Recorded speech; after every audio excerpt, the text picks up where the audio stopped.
Hey guys welcome back to another video. ఈ వీడియోలో doctor NTR university BSc paramedical, BSc MLT, అలాగే BPT courses సంబంధించి merit list అయితే release అయింది కదా. సో మెరిట్ లిస్ట్ రిలీజ్ అయిన తర్వాత కొంతమంది క్యాండిడేట్ డీటెయిల్స్ అనేవి మెరిట్ లిస్ట్లో కాకుండా రీఅప్లోడ్ లిస్ట్లో అయితే కనపడ్డాయి అనమాట. సో దీనికి సంబంధించిన సొల్యూషన్, అలాగే కొంతమంది క్యాండిడేట్స్కి మెరిట్ లిస్ట్లో డీటెయిల్స్ అయితే వచ్చాయి, కానీ వచ్చిన డీటెయిల్స్ అనేవి కొన్ని రాంగ్ అయితే ఉన్నాయన్నమాట. సో రాంగ్ డీటెయిల్స్ అనేవి మెరిట్ లిస్ట్లోకి అయితే యాడ్ అయినాయి. దీనికి సంబంధించి సొల్యూషన్ ఏంటన్నా, దీనివల్ల ఏమైనా ప్రాబ్లం అయిద్దా అనేసి కొంతమంది అయితే అడిగారు. దీంతో పాటు మనకి కొంతమంది క్యాండిడేట్స్ లాగిన్ అయితే అయ్యారు. లాగిన్ అయిన తర్వాత వాళ్ళకి గ్రీవెన్సీస్ అయితే కనిపిస్తున్నాయి అనమాట. సో ఈ గ్రీవెన్సీస్ ఆప్షన్ అంటే ఏంటన్నా, టికెట్ డీటెయిల్స్ అంటే ఏంటి అనేసి కొంతమంది అయితే అడిగారు. సో ఈ వీడియోలో ఈ 3 టాపిక్స్ గురించి కంప్లీట్గా అయితే డిస్కస్ చేసుకుందాం. మెరిట్ లిస్ట్లో నేమ్ లేకుండా రీఅప్లోడ్ లిస్ట్లో నేమ్ వచ్చిన వాళ్ళు కౌన్సిలింగ్కి ఎలా ఎలిజిబుల్ అవ్వాలో ఈ వీడియోలో ప్రాసెస్ అయితే ఎక్స్ప్లెయిన్ చేస్తాను. సో వీడియోని కంప్లీట్గా అయితే చూడండి, ఎక్కడ స్క్రిప్ట్ చేసే ప్రయత్నం అయితే చేయకండి. బీఎస్సీ పారామెడికల్, ఎంఎల్టీ, అలాగే బీపీటీ కోర్స్ సంబంధించి వీడియో ఎవరైతే చూస్తున్నారో వాళ్ళందరూ వీడియోకి అయితే లైక్ చేయండి. నెక్స్ట్ మన ఛానల్ సబ్స్క్రైబ్ అయితే చేసుకోండి గైస్. బీపీటీ అండ్ ఎంఎల్టీ వాళ్ళకి నేను కాలేజ్ లిస్ట్ అయితే రెడీ చేస్తున్నాను. సో మీరు కాలేజ్ లిస్ట్ కావాలంటే వెబ్ ఆప్షన్స్ అప్పుడు మన టెలిగ్రామ్ గ్రూప్లో అయితే జాయిన్ అవ్వండి. వెబ్ ఆప్షన్స్ వస్తాయి అనగా నేను ఆ లిస్ట్ అనేది ప్రిపేర్ చేసి గ్రూప్లో అయితే పోస్ట్ చేస్తాను టెలిగ్రామ్ గ్రూప్లో. సో మీరు టెలిగ్రామ్ గ్రూప్లో జాయిన్ అయిపోయి ఆ లిస్ట్ పెట్టుకుంటే మీకు కాలేజీలో సీట్ అనేది వచ్చింది అనమాట. సో గైస్, ముందుగా మీరు ఏం చేస్తారంటే మీ నేమ్ మెరిట్ లిస్ట్లో ఉందా లేదా రీఅప్లోడ్ లిస్ట్లో ఉందా లేదా చెక్ చేసుకోవాలి. దీనికోసం మనం మెరిట్ లిస్ట్ అయితే ఓపెన్ చేద్దాం. ఫస్ట్ మెరిట్ లిస్ట్లో ఇక్కడ మీకు పైన మీకు సెర్చ్ బార్ అయితే కనిపిస్తుంది కదా. సో ఈ సెర్చ్ బార్లో మీ రిజిస్ట్రేషన్ ఐడి అయితే మీరు ఎంటర్ అయితే చేయాలి. సో ఇక్కడ నేను ఎగ్జాంపుల్గా ఒక రిజిస్ట్రేషన్ ఐడి అయితే ఎంటర్ చేసి చూపిస్తున్నాను. సెర్చ్ చేశాను. చేసిన తర్వాత మనకి ఇక్కడ డీటెయిల్స్ అయితే హైలైట్ అవుతున్నాయి, గ్రీన్ కలర్లో డీటెయిల్స్ అయితే వచ్చాయి కదా. సో ఇవి candidate details. So merit number వచ్చేసి 5065.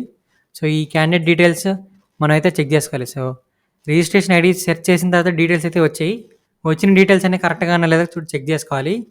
So candidate name, date of birth, gender, region, caste, అలాగే గ్రూప్ మార్క్స్ అండ్ పర్సంటేజ్ అయితే కనిపిస్తుంది కదా. సో ఈ డీటెయిల్స్ అన్నీ కరెక్ట్గా ఉన్నా చెక్ చేసుకోవాలి. డీటెయిల్స్ అన్నీ కరెక్ట్గా ఉంటే ఇబ్బంది అయితే ఏమీ లేదు.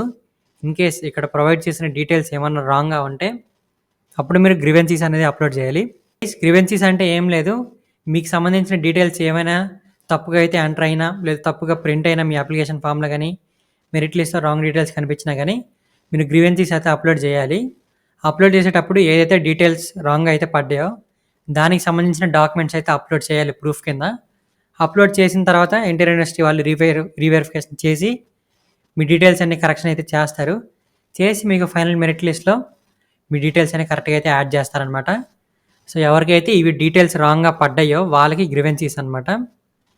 సో ఇలా మీరు మెరిట్ లిస్ట్లో నేమ్ చెక్ చేసుకున్నారు, నేమ్ ఉంది. ఇన్ కేస్ మెరిట్ లిస్ట్లో నేమ్ లేకుండా రీఅప్లోడ్ లిస్ట్లో కనుక ఉంటే అప్పుడు మీరు ఏం చేయాలో చూద్దాం. So in case me name ఇప్పుడు రీఅప్లోడ్ లిస్ట్ అయితే ఓపెన్ చేశాను. ఇక్కడ మీ రీఅప్లోడ్ లిస్ట్లో చాలా క్యాండిడేట్ డీటెయిల్స్ అయితే ఉన్నాయి. సో ఇక్కడ మీరు చెక్ చేసుకోండి. ఇన్ కేస్ మీ నేమ్ అనేది మెరిట్ లిస్ట్లో కనుక లేకపోతే మీరు రీఅప్లోడ్ లిస్ట్లో కూడా ఒకసారి చెక్ చేసుకోండి. సేమ్ మళ్ళీ సెర్చ్ బార్లోకి వచ్చి మీ రిజిస్ట్రేషన్ అయితే ఎంటర్ అయితే చేయండి, చేసి సెర్చ్ కొట్టండి. In case details me name already merit లిస్ట్లో కనుక ఉంటే మీ నేమ్ అనేది రీఅప్లోడ్ లిస్ట్ అయితే ఉండదు. ఇన్ కేస్ మెరిట్ లిస్ట్లో లేకపోతే అప్పుడు రీఅప్లోడ్ లిస్ట్ అయితే చెక్ చేసుకోండి. ఇన్ కేస్ మెరిట్ లిస్ట్లో కాకుండా రీఅప్లోడ్ లిస్ట్లో మీరు డీటెయిల్స్ కనిపిస్తే ఏం చేయాలంటే, సో ఇక్కడ మనకి రిమార్క్స్ అయితే కనిపిస్తాయి. ఎగ్జాంపుల్ సీరియల్ నెంబర్ 1 క్యాండిడేట్ అయితే చూద్దాం. సో ఈ candidate 10 years resident proof certificate అనేది అప్లోడ్ చేయలేదన్నమాట. సో అందుకోసం తన అప్లికేషన్ అనేది కంప్లీట్గా వెరిఫై అయితే అవ్వలేదు.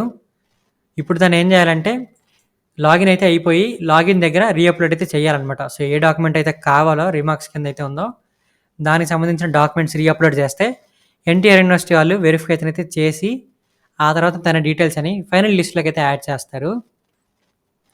సో ఇలాగా మెరిట్ లిస్ట్లో డీటెయిల్స్ రాంగ్ పడిన వాళ్ళు, అలాగే రీఅప్లోడ్ లిస్ట్లో ఉన్న వాళ్ళు మీరు ఏం చేస్తారంటే కరెక్ట్ డాక్యుమెంట్స్ అప్లోడ్ చేసి వెరిఫికేషన్ అయితే చేయించుకోండి ఎన్టీఆర్ యూనివర్సిటీ వాళ్ళ చేత. సో మీరు కంప్యూటర్ లేదా ల్యాప్టాప్ నాలెడ్జ్ ఉంటే మీరే అయితే అప్లోడ్ చేసుకోవచ్చు. ఇన్ కేస్ మీకు కనుక కంప్యూటర్ లేదా ల్యాప్టాప్ మీద నాలెడ్జ్ లేకపోతే మీరు నెట్ షాప్కి అయితే వెళ్ళిపోండి. మీరు లాస్ట్ టైం నెట్ షాప్లోనే అప్లై చేశారు కదా. సో నెట్ షాప్కి అయితే వెళ్ళిపోయి అక్కడే మీరు రీఅప్లోడ్ అయితే చేయించుకోండి. ఏ డాక్యుమెంట్ అయితే మీకు డీటెయిల్స్ రాంగ్గా పడ్డాయో లేదా రిజెక్ట్ అయితే అయ్యాయో సో దానికి సంబంధించి మీరు రీఅప్లోడ్ అయితే చేయించుకుంటే ఎన్టీఆర్ యూనివర్సిటీ వాళ్ళు రీవెరిఫికేషన్ చేసి మీ డీటెయిల్స్ అనేవి ఫైనల్ మెరిట్ లిస్ట్‌లోకి అయితే యాడ్ చేస్తారనమాట. సో, అప్పుడు మీరు కౌన్సెలింగ్‌కి అయితే ఎలిజిబుల్ అవుతారు. సో, ఇప్పుడు నేను ల్యాప్‌టాప్ లేదా కంప్యూటర్‌లో ఎలా చేసుకోవాలో చూపిస్తాను. సో, ఇప్పుడు చెప్పే ప్రాసెస్ కంప్యూటర్ లేదా ల్యాప్‌టాప్ ఉన్నవాళ్ళు, కొంచెం కంప్యూటర్ మీద, ల్యాప్‌టాప్ మీద గ్రిప్ ఉన్న వాళ్ళు అయితే చూడండి. ఐడియా లేని వాళ్ళు మీరు నెట్ షాప్‌కి అయితే వెళ్ళిపోయి అక్కడ రీఅప్‌లోడ్ అయితే చేసుకోండి గైస్. సో, గైస్ గ్రీవెన్సీస్ అప్‌లోడ్ చేసుకోవడానికి మీరు ఎలా రీఅప్‌లోడ్ చేసుకోవాలో చెప్తాను. మీరేం చేస్తారంటే ఏదైతే ఈ పీడిఎఫ్‌లో లింక్ అయితే ఉందో, సో, ఈ లింక్ అనేది నేను వీడియో డిస్క్రిప్షన్‌లో అయితే ప్రొవైడ్ చేస్తాను. సో, ముందు మీరు ప్రాసెస్ అయితే వినండి. ఎలా రీఅప్‌లోడ్ చేసుకొని ఎలిజిబుల్ అవ్వాలనేసి. ఈ లింక్ నేను వీడియో డిస్క్రిప్షన్‌లో అయితే ప్రొవైడ్ చేస్తాను. ఈ లింక్ ఏం లేదు గైస్, ఏదైతే లాగిన్ పేజ్ ఉంటుందో, సో, అదే లాగిన్ పేజ్‌కి మనల్ని ఈ లింక్ అయితే తీసుకెళ్ళిద్దనమాట. సో, నేను లాగిన్ పేజ్ అయితే ఓపెన్ చేసి పెట్టుకున్నాను. ఇక్కడ మన లాగిన్ పేజ్‌లో మనకి క్యాండిడేట్ డీటెయిల్స్ అయితే ఎంటర్ చేయాలి. సో, రిజిస్ట్రేషన్ ఐడీ అలాగే పాస్వర్డ్ ఉంది కదా! సో, ఆ డీటెయిల్స్ అయితే ఎంటర్ చేయాలి. ఎంటర్ చేసిన తర్వాత కింద క్యాప్చా కోడ్ అయితే కనిపిస్తుంది కదా! సో, ఆ క్యాప్చా కోడ్ అయితే ఎంటర్ చేయాలనమాట. క్యాప్చా ఎంటర్ చేసిన తర్వాత లాగిన్ అయితే అయిపోవాలి గైస్. లాగిన్ అయిన తర్వాత మనకి వెబ్సైట్ అనేది ఈ విధంగా అయితే కనిపిస్తది. సో, ఇక్కడ మీరు చూసుకున్నట్లయితే టికెట్ అని చెప్పేసి బ్రాకెట్‌లో గ్రీవెన్స్ అయితే కనపడుతుంది కదా! సో, ఇదే మనకి రీఅప్‌లోడ్ ఆప్షన్ అనమాట ప్రెజెంటు. దీని మీద అయితే క్లిక్ చేసి రైస్ టికెట్ అయితే నొక్కండి. ఎవరైతే రీఅప్‌లోడ్ అయితే చేయాలనుకుంటున్నారో, సో, రాంగ్‌గా పడిన డీటెయిల్స్ కరెక్షన్ చేసుకోవడానికి, లేదా చేయాల్సిన వాళ్ళు రీఅప్‌లోడ్ చేసుకోవడానికి మీరు ఈ ఆప్షన్ అయితే క్లిక్ చేసి రీఅప్‌లోడ్ అయితే చేసుకోవాలనమాట. ఇక్కడ మనకి గ్రీవెన్సెస్ టైప్ అయితే కనిపిస్తుంది. దీని మీద సెలెక్ట్ చేసుకోవాలి. పర్సనల్ డీటెయిల్స్ అంటే నేము, డేట్ ఆఫ్ బర్త్, ఏజ్ ఇటువంటి డీటెయిల్స్ ఏమైనా తప్పు పడితే మనం పర్సనల్ డీటెయిల్స్ అయితే సెలెక్ట్ చేయాలనమాట. లేదు మనకి రెసిడెన్షియల్ అడ్రస్ వీటికి సంబంధించిన రాంగ్ డీటెయిల్స్ పడితే రెసిడెన్షియల్ అడ్రస్ కింద అయితే క్లిక్ చేయాలన్నమాట. లేదు ఎడ్యుకేషన్ డీటెయిల్స్ అంటే 10th క్లాస్ మార్క్ లిస్ట్‌లో మార్క్స్ తప్పుగా ఎంటర్ అవ్వడం, లేదా ఇంటర్ మార్క్స్ తప్పుగా ఎంటర్ అవ్వడం, దానికి సంబంధించి మనం ఎడ్యుకేషన్ డీటెయిల్స్ కింద అయితే క్లిక్ చేయాలి. నెక్స్ట్ లోకల్ వాళ్ళు లోకల్ అండ్ నాన్ లోకల్ వాళ్ళు local and non local status మీద క్లిక్ చేసి గ్రీవెన్సెస్ అయితే అప్లోడ్ చేసుకోవాలి. లేదు మనకి కంప్లీట్ డాక్యుమెంట్స్ అయితే అప్లోడ్ చేయాలనుకుంటే సో, వాళ్ళు అప్లోడ్ డాక్యుమెంట్స్ అయితే నొక్కండి. నొక్కిన తర్వాత సో, ఫర్ ఎగ్జాంపుల్ నేను డాక్యుమెంట్స్ అయితే అప్లోడ్ చేయాలి. సో, నా డాక్యుమెంట్స్ అంటే నేను రీఅప్లోడ్ లిస్ట్‌లో అయితే పడ్డాను కాబట్టి కొన్ని డాక్యుమెంట్స్ అనేవి నేను అప్లోడ్ చేయలేదు. దానికోసం నేనేం చేస్తానంటే అప్లోడ్ డాక్యుమెంట్స్ అయితే క్లిక్ చేస్తాను. ఇన్ కేస్ ఆ డాక్యుమెంట్స్ ఎడ్యుకేషన్‌కి సంబంధించి అయితే డైరెక్ట్ ఇక్కడ ఎడ్యుకేషన్ డీటెయిల్స్ అని చెప్పేసి దీని మీద కూడా టిక్ మార్క్ అయితే ఇస్తాను. నెక్స్ట్ గ్రీవెన్సెస్ ఫర్ సో, ఇక్కడ మనకి మళ్ళీ డీటెయిల్స్ అయితే అడుగుతున్నాయి. 10th క్లాస్ సంబంధించిందా, ఇంటర్మీడియట్ సంబంధించిన సిగ్నేచర్, డేట్ ఆఫ్ బర్త్ సంబంధించిన డీటెయిల్స్ మీరు అప్లోడ్ చేస్తారనేసి అడుగుతుంది. సో, ఇవి మీరైతే ఇచ్చేసేయండి. ఎగ్జాంపుల్ నేను 10th క్లాస్ మార్క్స్ మెమో ఉంది కదా! సో, అవి రాంగ్‌గా పడ్డాయి అనుకుందాం.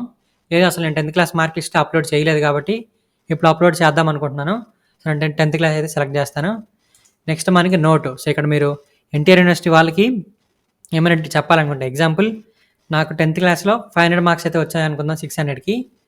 కానీ ఎన్టీఆర్ యూనివర్సిటీ వాళ్ళు 450 మార్క్సే వేశారు. సో, 10 మార్క్స్ అయితే తగ్గించారు. సో, దానికి సంబంధించి మనం ఇక్కడ మ్యాటర్ అయితే టైప్ చేయాలి. సో, ఇన్ కేస్ మీకు ఎన్ని మార్క్స్ అయితే డిఫరెన్స్ వచ్చినాయి, లేదా ఎన్ని మార్క్స్ తప్పుపడ్డాయని ఇక్కడైతే ఎంటర్ చేయాలన్నమాట. సో, మీరు నాకు ఒరిజినల్‌గా 450 మార్క్స్ వచ్చాయనుకుందాం. సో, 450 మార్క్స్ వచ్చాయని చెప్పేసి టైప్ చేసి మెరిట్ లిస్ట్‌లో వచ్చిన మార్క్స్ అనేది మళ్ళీ ఎంటర్ చేయాలన్నమాట. సో, అదే అప్లికేషన్ ఫామ్‌లో చూపిస్తున్న మార్క్స్ అయితే ఎంటర్ చేయాలి. సో, దీన్ని కరెక్షన్ చేయాలని చెప్పేసేసి ఒక చిన్న మెసేజ్ అయితే మీరు ఇక్కడ ఎంటర్ చేయాల్సి ఉంటుంది. నెక్స్ట్ మనకి ఫైల్ అప్లోడ్. సో, మీరు 10th క్లాస్ మార్క్ లిస్ట్ ఉంది కదా! సో, దాన్ని మీరు అప్లోడ్ చేయాల్సి అయితే ఉంటది. సో, ఎవరికైతే ఏ డీటెయిల్స్ అయితే తప్పుగా ఉన్నాయో సో, దానికి సంబంధించిన డాక్యుమెంట్స్ అనేవి మీరు రీస్కాన్ చేసి మళ్ళీ అప్లోడ్ చేయాల్సి అయితే ఉంటది.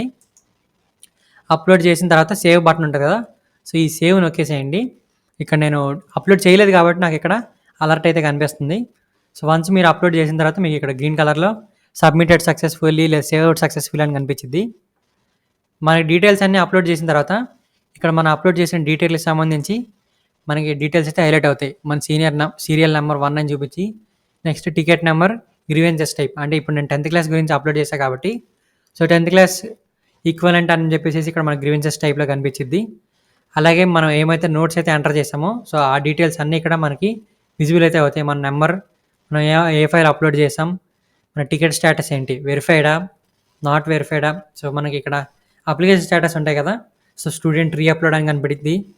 లేదు వివో 2 అప్రూవ్డ్ లేదా వివో 1 అప్రూవ్డ్ అని కనిపించిద్ది.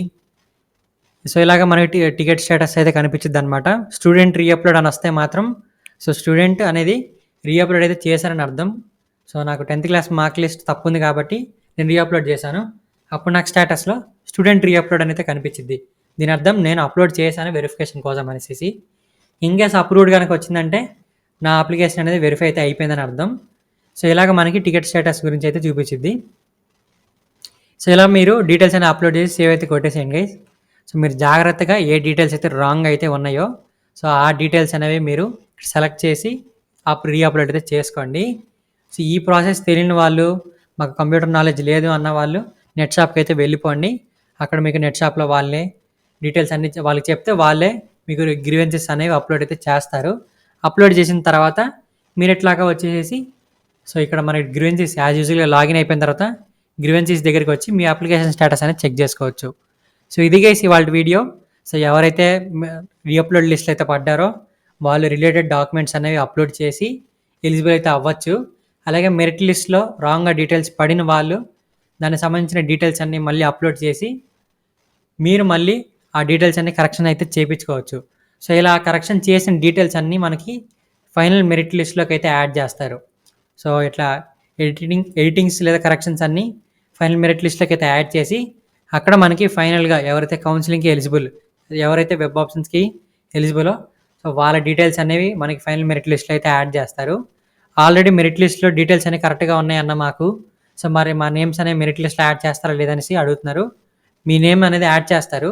సో, వన్స్ మీరు మెరిట్ లిస్ట్‌లో ఉన్నారంటే మీ డీటెయిల్స్ అనేవి ఖచ్చితంగా ఫైనల్ మెరిట్ లిస్ట్‌లోకి అయితే యాడ్ అవుతాయి. అందుకోసమే మీరు మెరిట్ లిస్ట్‌లో డీటెయిల్స్ రాంగ్‌గా ఉంటే ఇప్పుడే మీరు కరెక్షన్స్ అయితే చేపించుకోవాలి. సో, మీరు టెన్షన్ అయితే పడకండి. మీ డీటెయిల్స్ అన్నీ కరెక్ట్‌గా ఉండి మెరిట్ లిస్ట్‌లో ఉంటే మీ నేమ్ అనేది ఫైనల్ మెరిట్ లిస్ట్‌లోకి అయితే వచ్చిద్ది. డీటెయిల్స్ రాంగ్‌గా ఉంటే రీఅప్‌లోడ్ అయితే చేసుకోవచ్చు. కరెక్షన్స్ అయితే అయ్యి మీకు ఫైనల్ లిస్ట్‌లోకి అయితే యాడ్ చేస్తారు. సో, ఇది గైస్ ఇవాల్టి వీడియో. సో, ఈ గ్రీవెన్సీకి సంబంధించిన లాగిన్ లింక్ అనేది వీడియో డిస్క్రిప్షన్‌లో అయితే ప్రొవైడ్ చేశాను. అలాగే మన టెలిగ్రామ్ గ్రూప్ లింక్ కూడా వీడియో డిస్క్రిప్షన్‌లో అయితే ప్రొవైడ్ చేశాను. ఇంకా జాయిన్ కాని వాళ్ళు ఎవరైనా ఉంటే జాయిన్ అయితే అయిపోండి. కంప్లీట్ గైడెన్స్ అనేది మన ఛానల్‌లో అయితే ఇస్తాను. సో, ఇది గైస్ ఇవాల్టి వీడియోలో.